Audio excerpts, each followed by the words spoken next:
Madame l'adjointe au maire de Lyon, en charge de la démocratie locale, de la redevabilité, de l'évaluation et de la prospective, des universités, de la recherche et des coopérations, Madame Vidal, and I'll switch to English. Dear colleagues and students, ladies and gentlemen, dear Professor Rosa, and I was about to say, dear Dr. Honoris Rosa, but we are not there yet. It gives me immense pleasure to welcome you today to our school, whether you are physically here with us or joining us online. With this ceremony to honor Dr. Rosa, we renew with the most prestigious tradition academic ritual in conferring a Doctor Honoris Causa upon a scholar who's made an outstanding contribution to their field. A Doctor Honoris Causa is indeed the highest distinction a French school can award to an international scholar for their contributions to the arts, to humanities, to sciences, to France, or to the university at large. The last recipients ENS de Lyon distinguished in 2023 were Nobel Prize in Economics winner Abhijit Banerjee, mathematician Paul Seymour for his contributions to the theory of graphs and the science of algorithms, and Denis Meadows on the 50th anniversary of his famous report on the limits to growth. Dear Professor Rosa, by the end of this ceremony, you will become the 26th Doctor Honoris Causa of ENS de Lyon, also the second German national after physicist Eberhard Bodenschatz, an expert in turbulence, the third philosopher, too, after Stanley Cavell, a leading voice in contemporary American philosophy in 2010, and Theo Verbeek, whom we recognized in 2011 for his exceptional contribution to the field of Cartesian controversies. As a sociologist, you'll be the third in the discipline as well. In 2013, we honored Pinar Selek, who is a formidable voice in the struggle for the rights of women and of Kurds. In 2018, ENS de Lyon recognized Li Pailin, who made a major contribution to the establishment of a Franco-Chinese research team on post-Western sociology. With this Doctor Honoris Causa we are conferring upon you today, you're joining an acclaimed group of scholars, academics, artists, and scientists who, throughout the world, make a commitment to the idea that through science, culture, and the arts, we change our view on the world, and those disciplines inspire us. Again, it's an honor for us to welcome you into this group. We look forward to your sharing your views during the roundtable which will follow, and thank you in advance. We are indeed so grateful for your spending time this afternoon, in addition to all of this, with our students. It's a real privilege to host you in our academic community. In the way you introduce yourself as a philosopher and a sociologist in your writing, we see the embodiment of one of our deepest convictions. As a school which cultivates interdisciplinary approaches and the hybridization of disciplines, we believe that knowledge comes from the exploration of the margins and the periphery of academic fields. As a physicist myself, I do not possess nor claim any expertise in your field. However, I note that you seem to be fond of physics ideas, that we use similar concepts such as resonance, such as dynamic stabilization, to name a couple. You seem to be keen on second-order derivatives as well, and of the sketches we like to draw on the blackboard. Schematic, but pinpointing, conveying the key ideas and the main effects. You also place time at the center of your analysis, which we also do in physics, especially in statistical physics, my own field. In a way, both sociology and this branch of physics recognize time as a blind angle to our research, possibly the most important unknown of modern thought.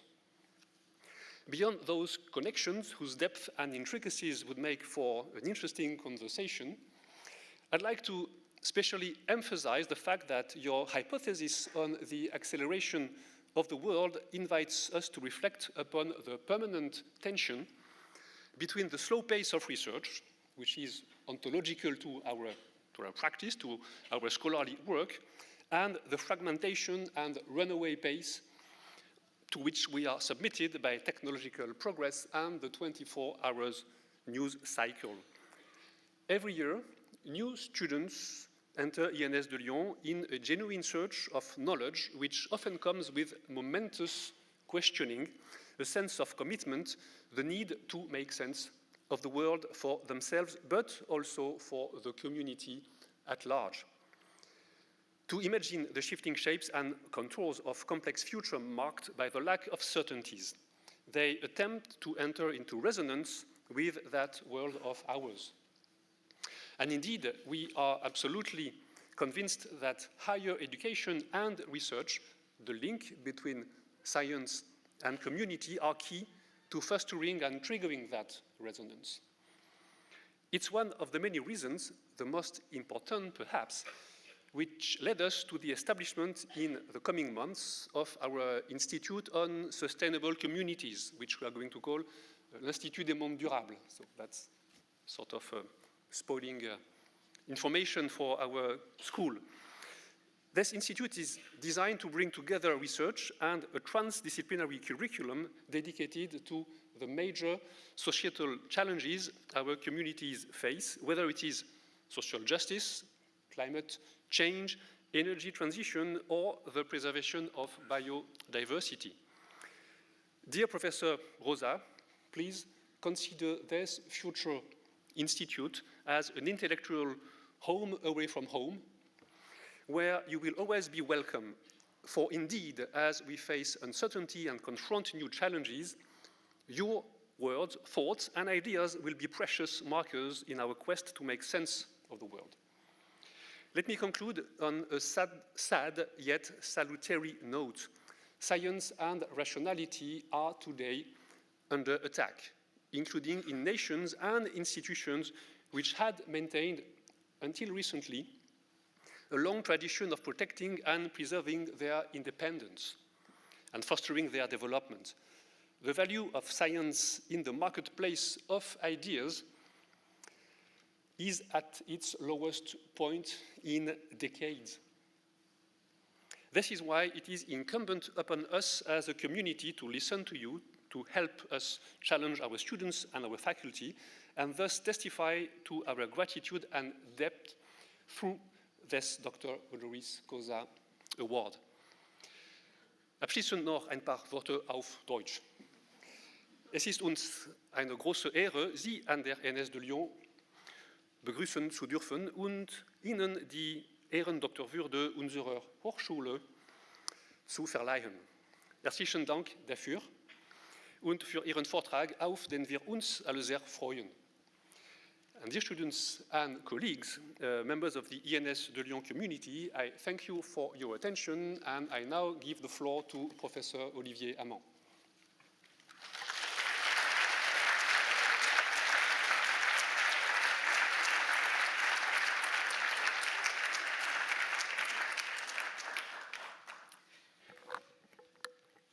It's a story of time and space.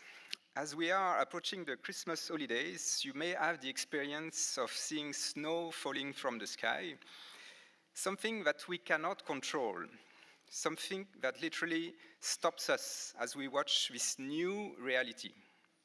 As if a new space was opening when the sense of urgency disappears. Hartmut Rosa is one of the most inspiring sociologists of our times. His work on acceleration, alienation, and resonance has provided solid foundation for a critique of modernity, while also reshaping our connection to the world. His academic journey and intellectual contributions reflect a deep commitment to critical theory and the human condition. Born in Germany in 1965, Hartmut Rosa has emerged as one of the most influential thinkers of the contemporary Frankfurt School. After completing his studies in political science, German literature, and philosophy at the University of Freiburg, also being a research assistant in Harvard and senior lecturer at the University of Mannheim, he earned his doctorate in social sciences from Humboldt University in Berlin in 1997. Today, he serves as a professor and chair of general and theoretical sociology at the Friedrich Schiller University of Jena, and is also the director of the Max Weber Colleg, so it's the Institute for Advanced Studies at the University of Erfurt. Rosa's groundbreaking work centers on the concept of social acceleration, which he explores in his seminal books, Acceleration and Alienation and Acceleration. He argues that modernity is characterized by an ever-increasing pace in technological innovation, social change, and everyday life. This relentless and self-amplifying acceleration, Rosa contends, does not lead to liberation, but rather to a paradoxical form of alienation. Individuals feel disconnected from themselves, from others, and from the world, trapped in a cycle of speed that erodes meaningful engagement. The era of acceleration is the era of the bunker. Alone on the highway in a safe car, alone in front of a screen with predictable machine interactions. Yet, Rosa does not stop at diagnosis. In his later work, especially Resonance, a sociology of our relationship to the world, he proposes resonance as a counterpoint to alienation. Resonance is not mere harmony or agreement, it is a dynamic, responsive relationship with the world that allows individuals to feel truly alive. When acceleration prevails, time disappears and agency primarily exists in our very local space. Rosa envisions resonance as the emotional key to re-establishing meaningful connection in a society dominated by acceleration. It is through resonant experiences in art, nature, relationships, and even politics that individuals can reclaim autonomy and emancipation. In another seminal book, The Uncontrollability of the World, so it's Rendre le monde indisponible in French, Rosa invites us to embrace uncertainty. Control has produced a world governed by efficiency, an overwhelmingly universal and prescriptive constellation, which is not situated anymore in a social and ecological context. Bruno Latour may have called this obsession of control being extraterrestrial. Thus, Rosa invites us to land in the heterogeneities of an imperfect world, where social interactions become fertile, powerful, and emancipating. His intellectual trajectory reflects a commitment to revitalizing critical theory of the 21st century. Drawing from Marx, Weber, Adorno, Rosa retools their insights to address the temporal structure of late modernity. One can also identify some refreshing links to Ellul or Illich and a critique of performance and techno-optimism. His work is not only academically rigorous, but also deeply humane, offering a grammar behind the vocabulary for the existential struggles of our time. His work has reached a wide audience beyond the academy, notably as Resonance offers a hopeful and pragmatic way to navigate the world and its many fluctuations. Beyond the conceptual advance, there are other reasons to celebrate. Hartmut Rosa has gained international influence. His work is translated into some 20 languages and is now considered authoritative in academic and forward-looking debates. His ethical commitment is exemplary. Beyond critical analysis, Rosa defends strong visions. He calls for attention to human fragility, acceptance of difference, and the safeguarding of the commons. Last, Hartmut Rosa's attention to transmission and pedagogy should be noted. He is a professor renowned for his charisma and intellectual rigor. He trains generations of researchers who perpetuate his critical spirit and his taste for interdisciplinarity. So why now and why ENS de Lyon? So as Emmanuel just said, in 2026, ENS de Lyon will launch a new Center for Transition, Institut des Mondes Durables, in the footsteps of another Doctor Honoris Causa from ENS de Lyon, Denis Meadows, in 2022, the lead author of the Club of Rome report. We believe that our civilization, and thus also our universities, are at a turning point. Our world is entering a new era of turbulence. For humanity, this means new tradition, new culture, and new questions to live with and not against the turmoil. In this new and ever-evolving context, acceleration, alienation, resonance, and emotions are essential concepts to understand and shape our future. At ENS, we also strongly believe that the openness and dialogue fostering cross-disciplinary understanding is a key lever for transformation. Social and scientific responsibility means that knowledge is no longer taught without a compass, but rather with a questioning of the aims of progress, particularly through citizen science approaches. This angle is rooted in the ethos of several labs at ENS and in the Lyon Atécopole, which is the Political Ecology Forum. And Rosa's work also nicely echoes the critique of the cult of performance and the lessons from the robustness of living systems championed by the Michel Serres Institute here hosted at ENS de Lyon. Needless to say, transformation requires emotion, and Hartmut Rosa's work, notably through resonance, embraces these sides of the transition that is often obscured by a reductionist form of rationality.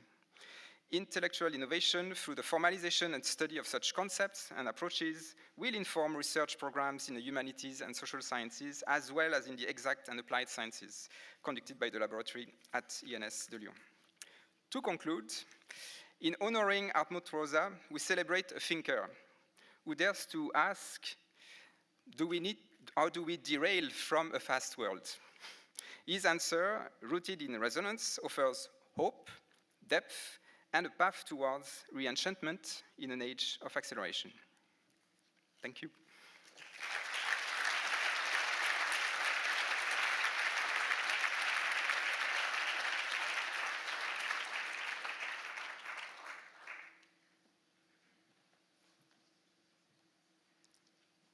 I'll have to switch to French, otherwise the performative nature of those words I have to pronounce will simply not work. Okay, I understand. Donc, très honorable Hartmut Rosa, par décision du conseil d'administration de l'École normale supérieure de Lyon, en date du 17 juillet 2025, approuvé par le ministère des Affaires étrangères le 14 octobre 2025, je vous décerne le titre de docteur honoris causa de l'ENS de Lyon, et c'est un très grand honneur, sincèrement, de vous en remettre le diplôme et les insignes.